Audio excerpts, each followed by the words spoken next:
Rather than divorce, it is believed that Brian Walsh dismembered Anna Walsh and discarded her body.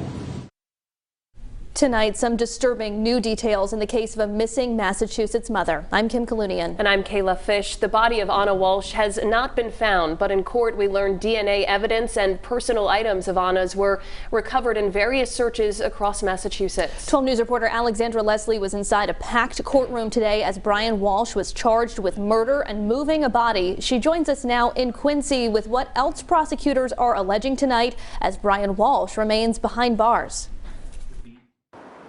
In addition to physical DNA evidence, prosecutors say Brian Walsh also made dozens of disturbing searches on his son's iPad related to disposing of and dismembering a body. A blank stare from 47-year-old Brian Walsh as he entered this Quincy courtroom. He's now facing a murder charge in the death of his wife, Anna Walsh. You're also charged with returning of a body. Not guilty pleas were entered on his behalf. In court, Norfolk County's assistant district attorney detailed disturbing internet searches Walsh is accused of making on his son's iPad, including how long before a body starts to smell, 10 ways to dispose of a body, and can you be charged with murder without a body? At 6:25 a.m. on the 1st, how long for someone to be missing to inherit? Prosecutors say Walsh was reported to have made stops in various towns in Massachusetts, including an Abington apartment complex. He walks to the dumpster carrying a garbage bag. He's leaning, and it appears to be heavy as he has to heft it into the dumpster.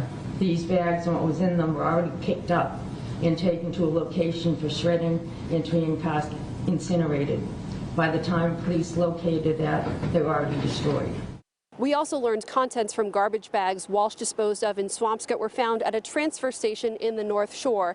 Prosecutors say that included blood and tissue of Anna's, plus her purse, boots, and a COVID vaccine card. In a statement in part, Brian's lawyer told us, "I intend to win this case in court, not in the media, which has already tried and convicted Mr. Walsh." Reporting in Quincy, Alexandra Leslie, 12 News. First at 5, disturbing internet searches and DNA evidence has led prosecutors to charge Brian Walsh in the murder of his wife Anna, as well as for moving her body or remains. The grisly details were laid out in a Quincy courthouse this morning where not guilty pleas were entered on Walsh's behalf. 12 News reporter Alexandra Leslie was there and explains what else we learned about the defendant in court today. In the days leading up to the alleged murder of Anna Walsh, prosecutors say Brian Walsh searched for best states to divorce for a man on the internet. But on January 1st, the 47-year-old's internet searches grew much darker. Prosecutors allege using his son's iPad, Brian Walsh made dozens of internet searches beginning in the early morning hours of January 1st. At 4:55 a.m. on January 1st, he searched how long before a body starts to smell. At 4:58 a.m., how to stop a body from decomposing. At 5:20 a.m., he searched how to embalm a body. One of the searches also allegedly included how long for someone to be missing before you can inherit. Rather than divorce, it is believed that Brian Walsh dismembered Anna Walsh and discarded her body. Prosecutors say they have evidence to show Brian Walsh in several South Shore communities. Contents from garbage bags Walsh disposed of in Swampscott were found at a transfer station in the North Shore, and prosecutors say that included blood and tissue of Anna's, plus her purse, boots, and COVID vaccine card.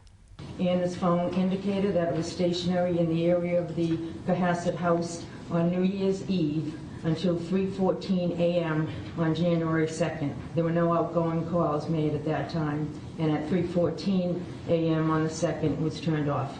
A friend and colleague of Anna's watched the arraignment remotely today. She shared what she thought we should know about Anna.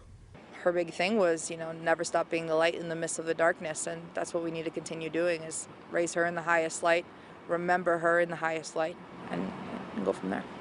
Brian's lawyer provided a statement in part saying, "I intend to win this case in court, not in the media, which has already tried and convicted Mr. Walsh. Walsh continues to be held without bail." Reporting in Quincy, Alexandra Leslie, 12 News.